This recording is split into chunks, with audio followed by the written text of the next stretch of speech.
سلام. الوصفة ديال اليوم اللي بغينا نبارطاجيو معكم ساهلة وبسيطة. بطاطا في الفران بلا شابلور، فيها واحد المذاق رائع يهبل. بطاطا تغسل مزيان، ما تكونش كبيرة، هذه اولا ما تكونش كبيرة باش طيب دغيا، وما تكونش صغيرة باش ما تهراش. نقيو بطاطا مزيان، نغسلوها، نشدوها، نقسموها على جوج، نشدو النص الثاني نقسموه على جوج، ونقسمو الربع على جوج، يعني خصنا تعطينا 8. قطعو جوج حبات ولا 3، كل واحد يدير داكشي اللي بغا. كاين اللي بوحدو، كاين اللي مع شي حد، كاين اللي معاه ضياف، ويديرها في الماء. وهذا هو النقطة اللي مهمة هنايا، ملي تكون طيب في كاسرونة ولا مرميطة ما خصهاش طيب بزاف.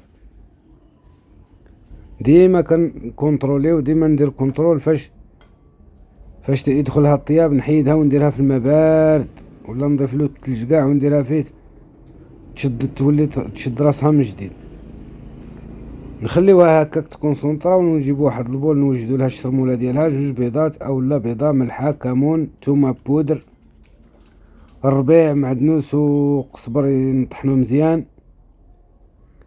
وفي التالي كنزيدو شويه ديال التحميره وكنحركو مزيان. هاد التحميره غادي نزيدوها دابا نيت ونحركوها مزيان. هنا بطاطا من بعد ما بردت مزيان في الماء نصفيوها، تحيد من الماء، ما خصش يبقى فيها الماء، وندوزوها في البيض. البيض من طبيعة الحال راه كيما قلت لكم مشرمل.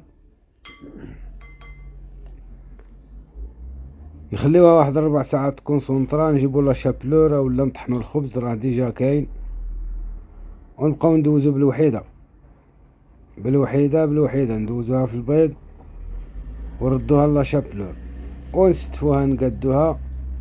من بعد كنجيبو المول ديال الفران اولا لاطا بحال هادي، نديرو بابي كويسون، شويه ديال زيت البلديه، ونستفوها على هاد الطريقه هادي. اللي بغا يدير شويه زعتر ولا يوجد شويه الموتزاريلا، راه كتجي معاها فرماج، راه كيطبعها، كتجي واحد المذاق يا سلام.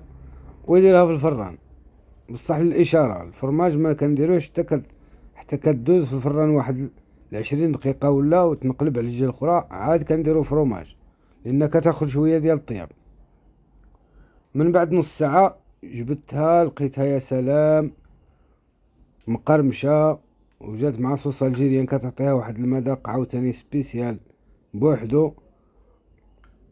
وبالصحة والراحة، نتمنى تجربوها، راها ما تندمش. وتحياتي لكم فين ما كنتم. الناس اللي دخلوا معنا جداد للقناة يديروا ابوني ويشاركوا ويصلهم كل جديد. وتحية لكم، السلام عليكم.